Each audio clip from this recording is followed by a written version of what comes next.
Getting started. Welcome in everybody to the Pony Sports DTX membership interviews, and we're excited to interview one of our featured partners, Armani Johnson. Welcome in, Armani, and thanks for joining us. Thanks for having me. Explain how it feels to be able to make money off your name, image, and likeness. Ironically, this is like the first year I'm taking it serious. You know, like last year, since I'm an older guy, since it's like the first year, I didn't really take advantage of it as much. I'm blessed and fortunate that, like I had a deal, but this is my first deal. So just really trying to learn about it this year, really take advantage of it. I say it's a blessing, for all athletes. Absolutely. And hopefully the first of many for you. So how was spring ball this year? Spring ball is really great. I love the new defensive staff. Coach Simons reminds me a lot of Coach Kane as far as, just the defensive calls. It's not challenging. Everything is fast paced.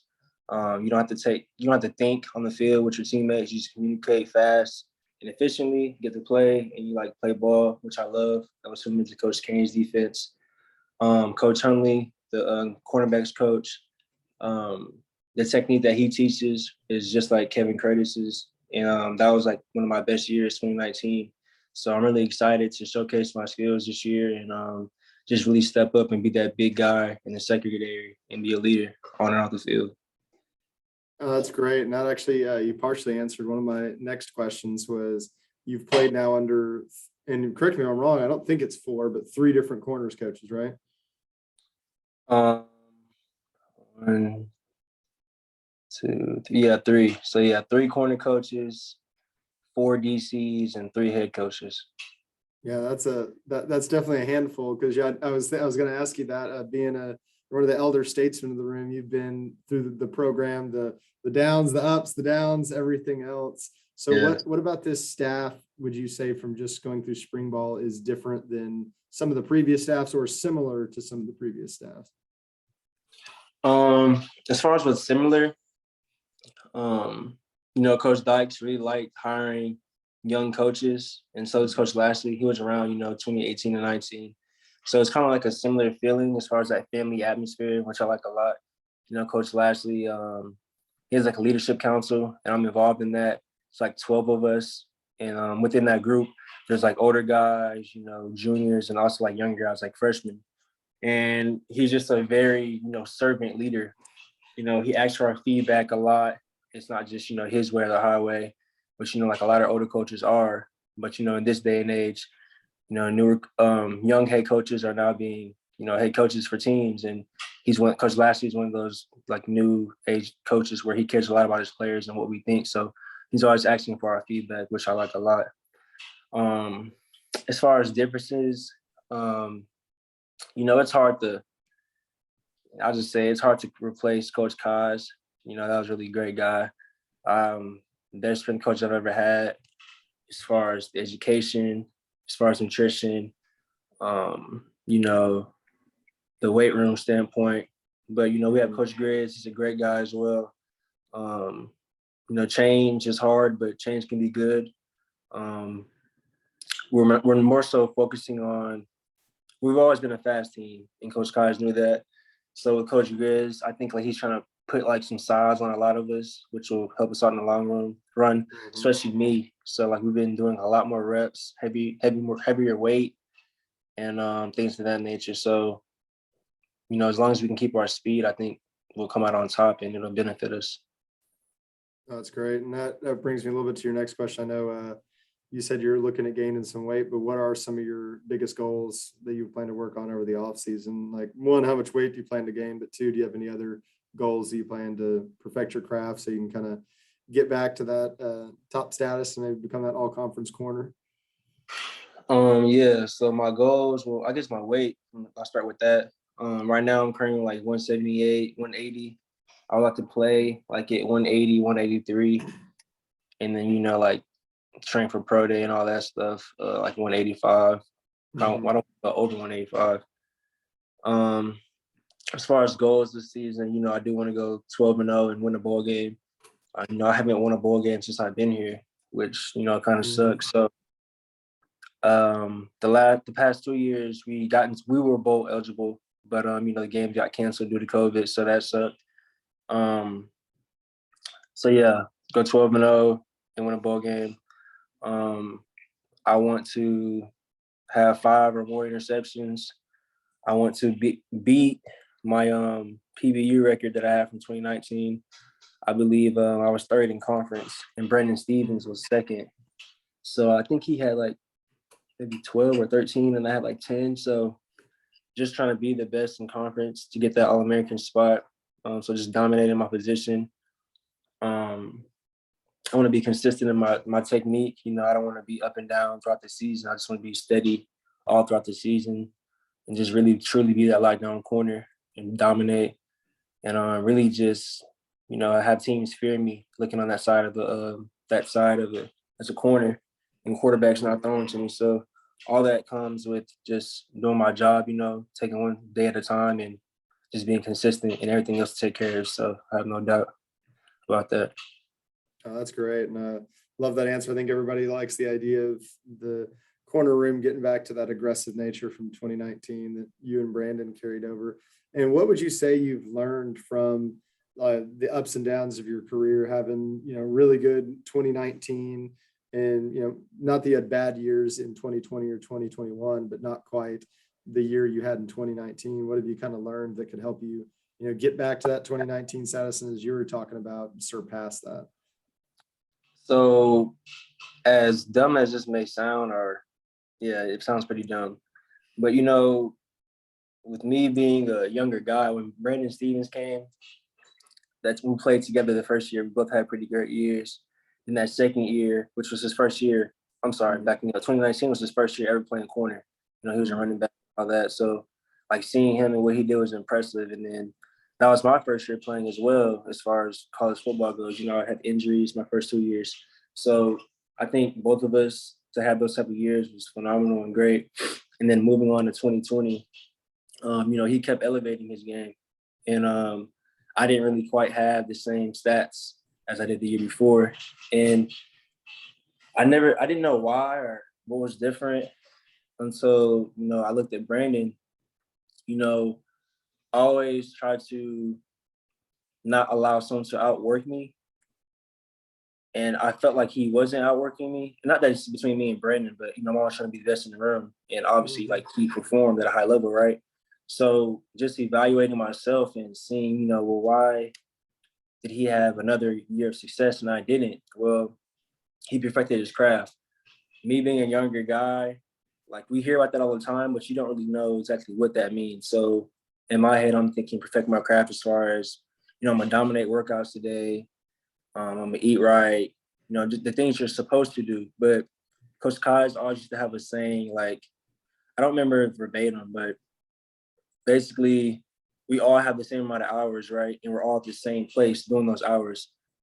And it's not enough. It's what counts outside of those hours. Mm-hmm. And so Brandon, he had a trainer. I believe he was training with Clay Mack. I don't know if you know him. But he was working on his craft, what he does on the field. And I never really did that. Coming up, trainers weren't really big, with the social media thing and all that. So I guess you can say I didn't really believe in trainers, just kind of training with my friends and doing stuff on my own. So I think that's the biggest thing I could have learned from him. And just, really dialing in and locking in on my craft to make myself better, which, transitions from or to the field. And like I said, like I should have known that. It kind of sounds dumb, but yeah, I didn't. And I wish I could have, like going back, I wish I could make that change and wish I could have perfected my craft more. Absolutely. And I think that's probably that's why I always enjoy when I get to interview some of the older players is you have that ability to kind of look back at your career and see when you're getting towards the end of it, what you like, man, I could have done that differently, but you can either let it tear you down or you can let it build you up to what you can do. So it sounds like you have the right mindset for, taking that next step this year and really getting into that grind. So that's great to be able to have that kind of foresight, especially because for some guys, it doesn't come till their career's over. So you get that chance to go out and still, show what you can do and showcase your ability. So that's pretty awesome. So Tell me a little bit about the new defensive scheme, particularly focusing on the secondary. Sounds like, and from looking at spring ball, there's now 5 DBs back there. You typically on the field. Is that right? Yes, sir. We run a 4-2-5 base defense, so there's always going to be a 5 DBs, as you said, a nickel. I like it a lot. We have Brandon Crossley at the nickel, Brian Massey at safety, Isaiah Nakobe at safety, and then like everyone in our corner room, like there's no drop off. As far as spring goes, I feel like we were building every single day. We got better every single day, and it's just nice to see, that, because I felt like there hasn't been, like you said, like that attack style physical defense since 2019 and also 2020, when Brandon was still there. And then Brandon Crossley had a great year as well. But specifically last year, a lot of people were talking about the secondary, which was true. We let up a lot of yards and stuff like that. So it's just nice to see, that secondary that I'm a part of, get back to dominating and being aggressive. So I'm excited to see that this season. Absolutely. So who's all moved into the nickel spot with Brandon Crossley from the corner room? So at first it was Brian Massey and B Cross and Donald Clay, and I don't think there were any more, but I think we lost a safety, and that's what made Brian Massey go back to safety, and then now it's just Brandon Crossley and Donald Clay. Because we don't have like a lot of depth, so they've been great adjusting, and I feel like all of those guys have had a good spring. That's great. And it sounds like the outside corners is primarily yourself and Sam Westfall, Jahari Rogers, and Bryce McMorris. Yes, sir. Okay, awesome. How's that competition been? What have you seen from being the elder statesman in the room from some of those younger guys? Is there one in particular that's kind of stood out? And I know Sam's probably has been around for a while as well too, but is there one in particular that's stood out and elevated its game? Because you mentioned you and Brandon Stevens sitting there. Is there somebody else? I know you've had a good spring from all accounts. Is there anybody else who you've seen elevate their game from one year to another? Yeah, for sure. Really a couple guys, but I know you said one. I'd say the most proud of person I'd be would be Sam Westfall, just because of his story. When he came in, he wasn't always, not the brightest guy, but he didn't have his head on straight sometimes. We'd have to show him that tough love and, hold him accountable and whatnot. But he's really grown as an individual and also on the field. So I'm really proud of him. He's been playing with that chip on his shoulder. Last year he didn't really, him or Sam or not even me, we didn't really see the field that much for, whatever those reasons are. But, I played more than him last year. So just from, after that game with La Tech, he got beat on a deep ball and, just responding, the next spring or this spring. That's crazy, just to have that type of mindset to keep going. He could have stopped and, wanted to transfer, how the transfer portal is now, but he didn't. He just stayed the course and he just kept going. So I'm really proud of him as far as that goes. Just molding and just becoming a better player and man. And then Bryce has always been, since he first came in, a great guy. Last year he had a great spring and a great fall. So I'll just briefly talk about him. He's just continuing to be him, which I love a lot. You talked about the competition, or not the competition, you said like the stats. I think we ended, I know I had the most people used, but Bryce balled out one day. He had like 3 interceptions in one day. So he beat me with that. I think Sam had an interception as well. So they beat me in interceptions this spring. But yeah, the competition in the room is great. The family and unity is great. And, Yeah, excited for the fans to see what we have in store this season.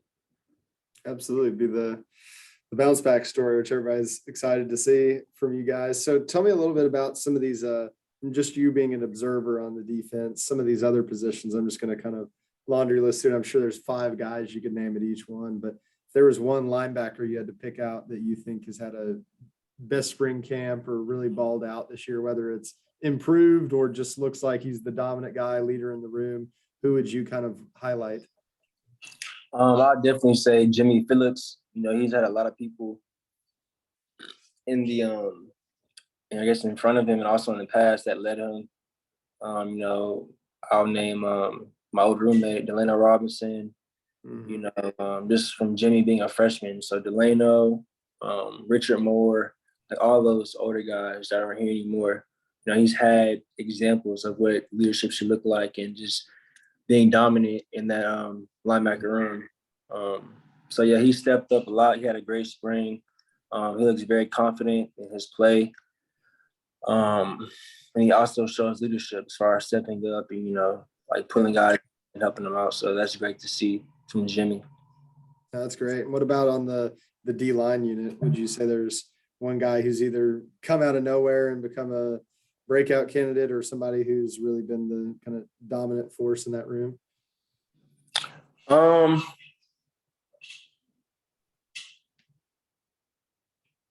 I'd say I really liked how so many. D line's pretty good. Yeah. Yeah, Eli, but we lost him to a concussion, so he didn't really do the spring. But I would have said him if he. I really liked how Junior and Jalen Samuels looked. Yeah. Junior Iho, just because, like I said, like, again, another guy who has a story. You know, he's from France, and Absolutely. I can't imagine like how that played out and how he found his way to America. But again, like last year, you know, he didn't really play a lot, and so new staff, new opportunity, and you know, he's just showing that he can beat the odds and really be that guy. So that kind of resonates with me a lot because I kind of feel like we're in a similar position. We talked a lot last year, and so just seeing his success and the like I said, the success I think that he should be getting. I'm glad he's getting that now. Yeah. And then also Jalen Samuels, we also lost him to a concussion too, but before that, he was having a really good spring. Always playing hard and running to the ball. You mentioned leadership though, like I do agree with you though. Eli, even like with his concussion, like he still is being a leader. Spring workouts, also a leader. Devere, there's a couple leaders in the D line room. They all played a lot, so it's good to have multiple leaders in one room. Yeah, no, that's great. And you mentioned Jalen Samuels. Is he playing end or is he playing tackle? Yeah, he's playing end. And okay, so him and Junior are kind of lining up on the outside, which you mentioned there was don't mean to throw any shade at the old staff. There were a few of you guys who didn't play some last year that were very questionable. So it's good to see y'all getting the opportunity to thrive out here again and stick with the course. So that's great. So a few quick hitters for you. Who playing the cornerback position is the hardest receiver to guard on the team? I'm gonna say Rashee Rice, of course. Rashee Rice. Okay. And so and I have to ask this, since you've been around for a while, who's the toughest receiver you've had to guard in your entire tenure at SMU?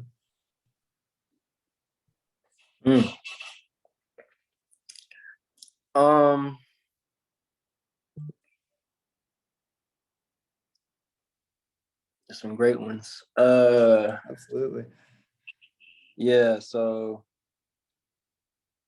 I would say Cortland, but when I was a freshman holding him, so I was in practice, and I wasn't really developed yet, so I don't think it's very fair to say him, but I think it would be him just because of the size.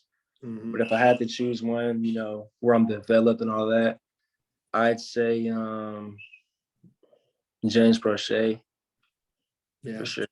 Just that savviness and yeah, not the biggest or quickest guy, but man, those hands.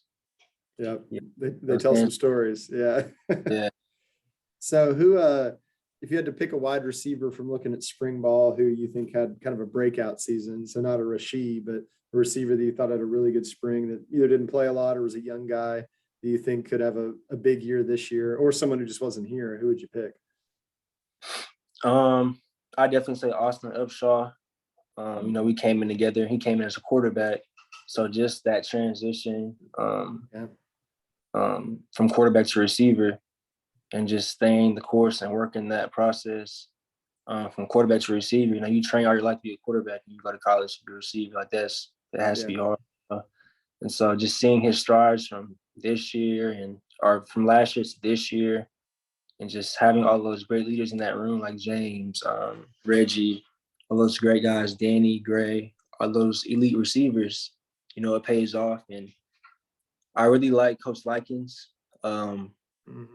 He's a very technical, sound coach. I think this is the best I've seen at SMU as far as how the receivers are getting off the line. They're using their hands, like they're more educated, on the little things. So that's making the DBs work a lot harder, which is good for us in the long run because, when we play, we'll basically already see that look because we've done it at practice. That's great. That iron sharpens iron kind of feel. So that's good. And you mentioned since Upshaw was a QB, tell me about the two QBs that are duking it out. They both look pretty darn good. What's your feel on both of them so far? Tanner, he's the older guy, so that experience is always gonna, win. But don't sleep on Preston. Preston knows how to extend plays. It is. And they both can do the Patrick Mahomes with the no-look throws. And so I really don't know if I was Coach Lashley or, Coach, I forget his name, the OC. Casey Woods. Yeah. Yeah, Coach Woods. I don't know. That's a tough decision. But I guess we'll have to find out in fall camp. Absolutely. Yeah. I don't envy that position for them. So it's so who's the fastest corner in the quarterback room? Fastest corner, I'd say Sam Westfall. Okay. Sam's got some sneaky speed. That's good. Yeah, what about? So who? Do you have any weird football superstitions? Not really. I feel like the people I used to hang around, like Delano and Shane, like they would. And so I would kind of catch myself like, oh, if I don't do this, something's going to happen. But I don't think I really actually do. I just think, as long as I go through my routine as far as getting my body ready and all that, like everything take care of itself. And I just think the preparation and practice is what will, hold you up in games. So that's good. No, that's good. And so who on the defense, and I think I know the answer before I'm asking the question, but who on the defense is the biggest trash talker? Wait, let me know your answer first.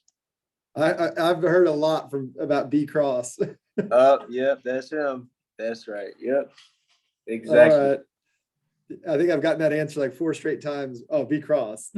Yeah, he's gonna talk that trash. Yeah. So if there's somebody, and I know the defense gets after a little bit more, but if there's somebody on the offense who's going to let you know after making a big catch or after making a big block, who's the big trash talker on the offense? Mercy Rice. Okay.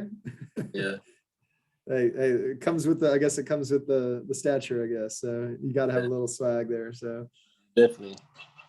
So I know you're just getting used to some of this new staff, but who would you say is the funniest coach on the staff?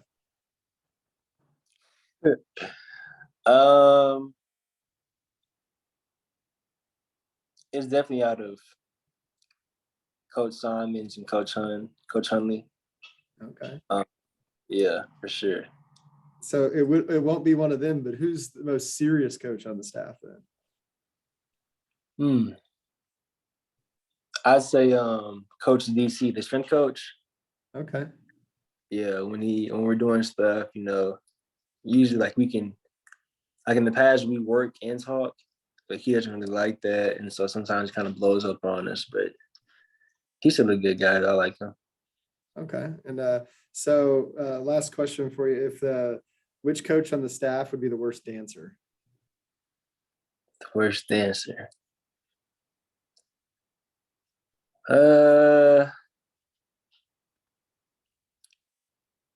Maybe Coach Tibbs, the D Coach line. Tibbs doesn't have the rhythm. Yeah, I don't think he got that rhythm yet. All right. Well, Armani, I appreciate it today. It's been a pleasure chatting with you, but that's all we have with Armani here today. And see you guys in the next time. Thank you.